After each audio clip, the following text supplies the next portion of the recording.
Are you looking for new books to read? Do you like finding a new special author? Are you tired of the same old books from the same old authors?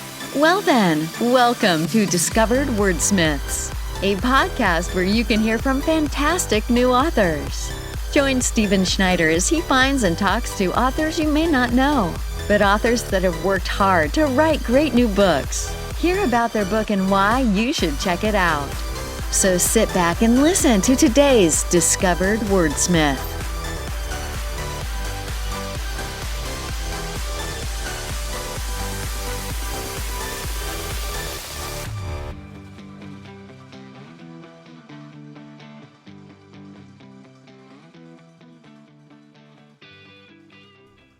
Welcome to another episode of Discovered Wordsmiths.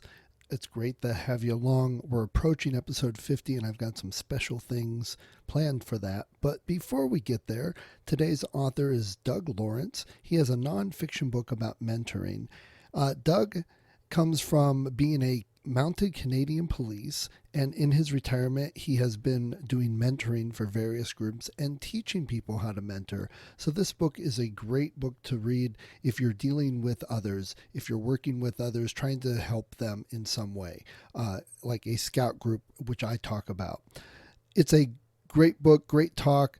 Check Doug out if that's something that you need in your life, and come back each week, find more authors, more books, find new things to read. Here's Doug. Welcome to the podcast, Discovered Wordsmiths. And today I've got Doug Lawrence. Welcome to the podcast, Doug. Yes, good morning. Thank you very much for having me. I always like to get to know the authors a little bit. And I know we're having some tough times right now. But tell us a little bit about yourself outside of your writing life. So Saskatchewan farm boy, retired Royal Canadian Mounted Police officer, started my own company, Talent C, focused on mentoring in the fall of 2009, and have been working full-time as a mentor since that time period, and decided to write a book at one stage in my life. Nice. What's it like being a mentor like that? I work with people from all different walks of life. I work with a lot of my stuff lately has been mentoring in the mental health space. So I work with, I'm part of the American Corporate Partners Program in the United States, helping service people transition from service life to civilian life. And a lot of them are dealing with post-traumatic stress. And so I'm doing that. I'm doing lots of stuff in the leadership space, helping leaders, enhance their skill sets in order to become stronger and better leaders in their organization. So work with entrepreneurs. I'm part of the Sir Richard Branson entrepreneur program in the Caribbean, where we mentor young entrepreneurs who are starting their business out under the Branson sort of banner, I guess, is the best way to describe it. That's pretty cool. So you get to go down to the Caribbean a little bit? No such luck. Oh. Everything is virtual. Okay. So you mentioned a couple hobbies. Do you consider writing a hobby, or do you consider yourself a full-time writer? No, it would definitely be a hobby. It would not. I'm not full-time by any stretch. In fact, that's probably one of my challenges, is to find the time to be able to focus on my writing. It's what I find is challenging at times is when I'm in the zone and things are going well, the words just come to me and they go right on the paper. When I'm not in the zone, I'm fighting it every single step of the way. Yeah, I understand that. I think a lot of authors have that issue, and it's getting into that flow state that everyone aspires to. Yeah. Okay, so when you finally decided to write, what made you go, I'm writing now? You were thinking about it. What made you say, I want to write now? I actually had three of my mentors that sort of gave me the kick in the backside to sort of say you need to get out there and you need to write this book.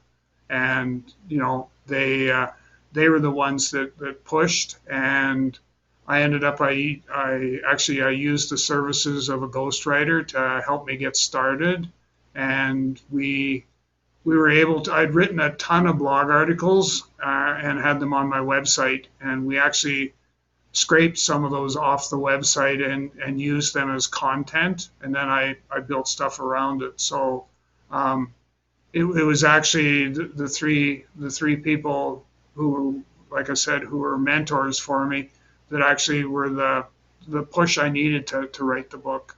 Nice. Okay. So tell us about that book. Tell us what it's called and what it's about. So the gift of mentoring is a book that, so when I was being, we'll call it guided to write my book, a large part of what we found when we were starting to gather the content and doing some research and stuff, and what things do we need to cover and what things do we not need to cover, what I found was that there were lots of mentoring books from an academic perspective, but none from the practical application. So none that spoke to, if this happens in a mentoring conversation, then you may want to consider doing this, this, or this. And what it basically was for me was my taking my lived experience as a mentor and providing that as, here's how you can practically apply mentoring process and concepts and do it in a fashion that wasn't out there. There were mostly books that were all academically focused. So, these are the processes, these are the concepts, this is why mentoring, why you do mentoring and stuff like that, but none about the how to actually do it.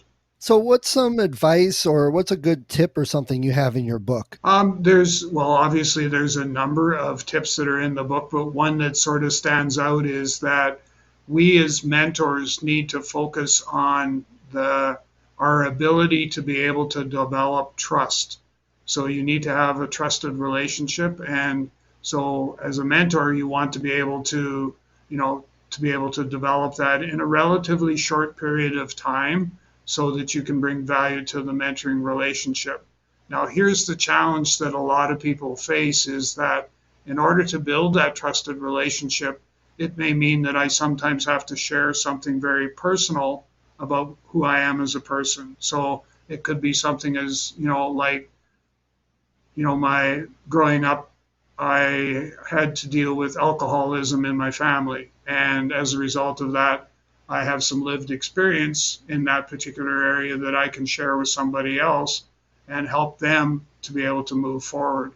So the big thing is you need to build trust, but you also need to, sort of be humble and have some degree of humility that you can actually share something personal.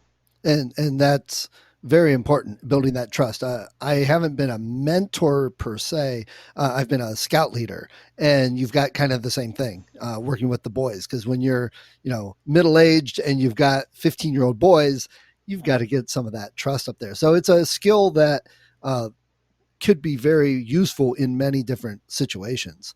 And do you include some of these stories of yourself personally in the book as examples for people to help build that trust? Yeah, I believe there's 5 or 6 case studies / stories that are in there that are in the book. And the feedback I've had from anyone who's read the book is that, in some cases they could actually see themselves in that story. So that's part of what I was hoping to accomplish was for people to pick the book up and go, yeah, this is me. I've actually had people tell me that have gone and read the book that it was like they were sitting on a park bench with me and I was reading the story to them, because they could actually, yes, that's something Doug would say, and this would be his tone of voice. And so for me, that was kind of if you needed a pat on the back, that was the one I was looking for. Nice. And I know your voice is something all authors work on. So having that camaraderie, very friendly feeling voice in the book, especially a nonfiction book like this, can be important. But I think a lot of nonfiction authors find it difficult. It gets very dry and businesslike. Um, and I would guess in a book like this with mentoring, it really needs that friendlier tone rather than the dry business. Here's the facts. Exactly. Yeah. You want to be able to, if there's one thing that I take away from all the stuff I do, and that is the aspect of I love to tell stories. And to tell stories, you need to inject your passion. You need to inject, your the fact that you actually care about people, those that you're mentoring and working with. And so you need to be able to do all of those things and have that come out in when they pick the book up. It just needs to you need to feel that when you're reading the book, and that's what I'm being told is that that's the experience. Anyone who goes through and reads the book, that's the experience that they get from going through it. Nice. And I figure that's exactly what you need for that book. It probably would do less well being more dry. Yeah, I would agree that, well, and it would be very difficult because part of the reason for writing the book was to get the word out. So we talk about the gift of mentoring. And so I wanted to be able to, my philosophy is if even one person reads the book, that's one more than read it yesterday. And that's one more person who will understand the mentoring processes and that they too will then be able to provide a deeper, richer mentoring experience for the people that they're mentoring. And would you consider like teachers as mentors also that this book could benefit, or even a manager with employees? Would you consider? I mean, who all would you consider fits into that category? I when I wrote the book, I wrote it so that it wasn't taking into account that this is going to appeal to this type of industry or this type of person. It was I wanted everybody to obviously to be able to get their hands on the book and to be able to go through and read it because it's written as though it's written like it was me, and it is me, I guess. But it was written in that context was that the book is there for everybody. Everybody will take away something from the book, no matter what organization they work in, no matter what position they hold in the organization, no matter what their family upbringing and all of that. You will take something home from this book, no matter what. Nice. And you talked about people giving you some feedback. Are there any stories people have shared with you? What's some of the other things people are telling you after reading the book?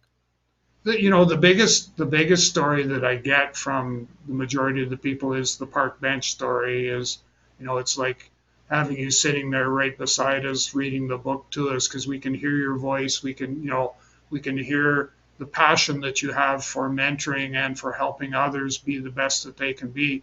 We can hear all of that as we're going through and reading the book, and that's probably the biggest story. I think I've had a couple that have said that, reading the book changed my life. I I went out and found myself a mentor because I understood what mentoring was about and why it actually is a gift.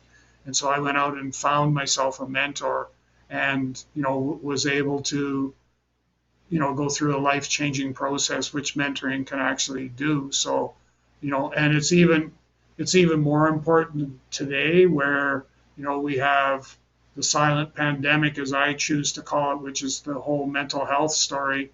Is Here's a place where mentoring can play a part as well.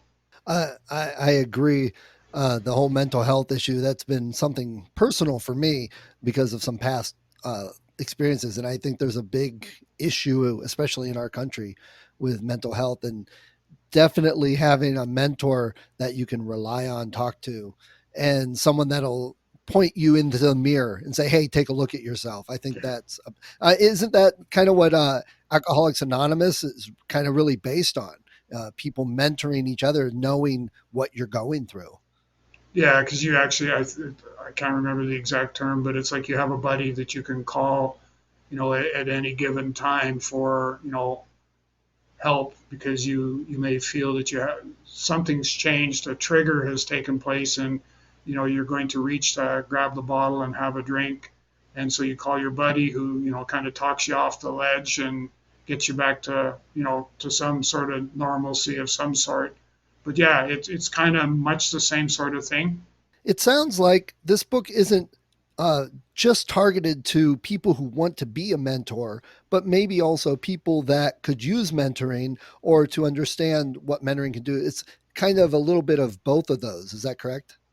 Yeah, that's correct. And the idea was when we wrote The Gift of Mentoring, or when I wrote The Gift of Mentoring, it was not to sort of pigeonhole the book into one particular area. I wanted to make sure that it was a lot broader in scope and that it addressed a number of different aspects. So, kind of like what I've been saying is that the book was intended not to be industry specific, not to be person specific, but and not to be, your upbringing was this, and so mentoring's not going to help you. It was written with the intent that the book was for everybody, and that everybody would take something away from it, no matter where they were in their life and no matter what they were doing.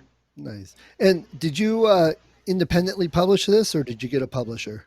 No, it was self-published. Yeah, it was self-published. That by itself is a journey as well. When you self-publish, there's so many little things you need to learn, and ideally it would be better time-wise. I think my time would be better invested to hand off to a publisher and say, okay, just tell me when to show up, so to speak, and be able to deal with it that way. Got it. So I got to ask, going through the self-publishing process, the writing process the first time, did you have a mentor to help you with all of that? I had I had mentors that helped with the editing process, who were good enough to sort of step to the plate and help with that.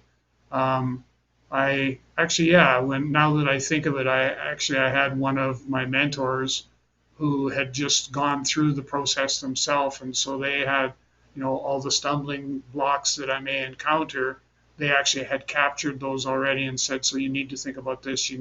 They were the ones that suggested a ghostwriter, and I went, what the heck's that? And we ended up, I used the services of a ghostwriter to just more so to help kind of package things up a little bit better. And the ghostwriter knew the process, how to go through self-publishing, so they knew all the steps and how you had to design a cover for the book, and you know there was a whole bunch of things that I would never have known anything about. So um, yeah, short answer would be I did have a mentor that helped guide me through that process for sure. So you basically put your own process to work, use your own sayings to do what you needed to do. Yeah, That's great. pretty much. Yeah. Okay. So do you have any plans for a follow-up book, something to go with it, or maybe something completely different? It is, yes. The answer to that is yes. I'm actually probably about 60% through the research and content development. So the next book is going to be, just haven't really settled on the title and stuff yet, and it's probably a little early for that, but the book will be based on mentoring and mental health. So Nice. I'd what I'm love to going, see that one. yeah, it's very timely. There's so much stuff going on in the world today that mental health is playing a piece to that. It's I've been asked once again to you need to write this book, Doug. You got to get it out. So I need to be able to pull all that stuff together, and it's going to be kind of follow much the same style or format where I'll be sharing lots of lived experiences. I've actually interviewed some people that I'm going to include that interview in the book as a way of them telling their story, and then I'll link back into that to be able to say now, if you were the mental health mentor, how would you deal with this particular situation? And let me share some of my lived experience with you on how I might think is the best way to deal with that. Nice. I'd look forward to talking to you after that one too. That'd be great. So let me ask you, Doug, do you have any favorite authors or any favorite books? I do actually. One of my most favorite authors, and there's lots of them, but is Ken Blanchard. and he writes a series of books. Yep. It's Whale Done, Gung Ho, Raving Fans, and Servant Leadership are the ones that actually come to mind. Um, and here's the thing: he is so much. Well, he's a lot better at writing than I am, but what he does is he tells a story in every one of his books, and that's what I absolutely love to do is take my story or take my book and turn it into a storybook where I'm sharing lived experiences and all sorts of things. Because I know when I pick up a Blanchard book, I don't put it down. I have to read it, cover to cover, and sometimes twice. Nice. I'll put a link to that also along with your book. Do you have any where you live? And I know lockdown changed all this, but do you have a favorite bookstore that you like to go to in your area? I've been most of the stuff I do online, kind of like a lot of people do. We have I believe it's Indigo, is the bookstore, the big one here in the city. Um, and I've gone kind of browsing in there a few times pre-COVID. Don't do a lot of browsing nowadays, but the big thing is I usually know what I'm looking for, so sometimes it's just as easy to shop online and get it, and other than waiting for it to be delivered. But yeah, that would be Indigo here in the city would be the only place I think that I could probably that I would go shopping for a book. Okay. All right. Well, Doug, tell us one more time the name of your book and where we can get it. Okay, the book is The Gift of Mentoring, and the book is available through Amazon. So you can go to the Amazon site, and if you type in The Gift of Mentoring and do a search, you'll find the book there. So I believe it's Amazon.ca, and I believe it's still on the Amazon.com site. There is a Kindle version that you can also you can get the Kindle version, and that I'm trying to think, but it might even be free. Okay. It's been great talking to you about your book. I look forward to going and reading it. It sounds like you're doing a wonderful thing in the world. Yeah, well, thank you very much. It is truly very rewarding. So I do encourage others who, want to help other people to consider becoming a mentor.